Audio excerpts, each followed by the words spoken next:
దానికి కారణం ఒకటే, ఉమ్, జగన్మోహన్ రెడ్డి అరాచకాలు 5 ఏళ్ళు ప్రజలు చూశారు. ఉమ్, జగన్మోహన్ రెడ్డి ఎంత దోచుకున్నాడో కూడా ప్రజలకు తెలుసు. తండ్రిని అడ్డం పెట్టుకుని దోచుకుంది ఎంతో కూడా తెలుసు. ఎన్ని కేసులు ఉన్నాయో తెలుసు.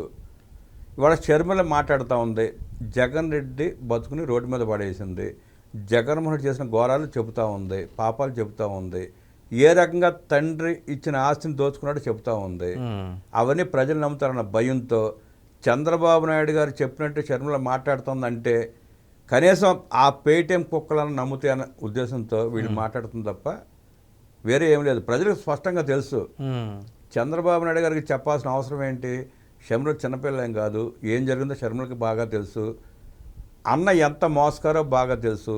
మొన్న ఈ మధ్య కూడా అంది, ఇలాంటి అన్న పొరపాటున ఎవరికి ఉండకూడదు, ఉమ్, అన్న అనే పదాన్ని కలకం తెచ్చాడు జగన్ రెడ్డి అని చెప్పి స్పష్టం చేసింది ఆవిడ. ఉమ్, అంత స్పష్టంగా ఆవిడ చెప్పిన తర్వాత విజయమ్మ కూడా కోర్టులో కేసేసిన తర్వాత నా కొడుకు దుర్మార్గుడని ఉమ్, వీళ్ళు ఎట్లా సమర్థిస్తారు?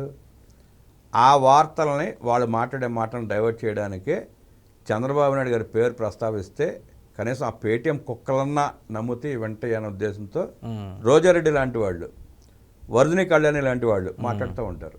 ఉమ్, ఏదో ఒక రోజు నిన్న బొత్స సత్యనారాయణ ఏడ్చినట్టు వీళ్ళు కూడా ఏడ్చి ప్రజలకు క్షమాపణ చెప్పి రాజకీయాల నుంచి విశ్రమించాల్సింది తప్ప వీళ్ళ వల్ల ఒరిగేది లేదు, సచ్చేది లేదు.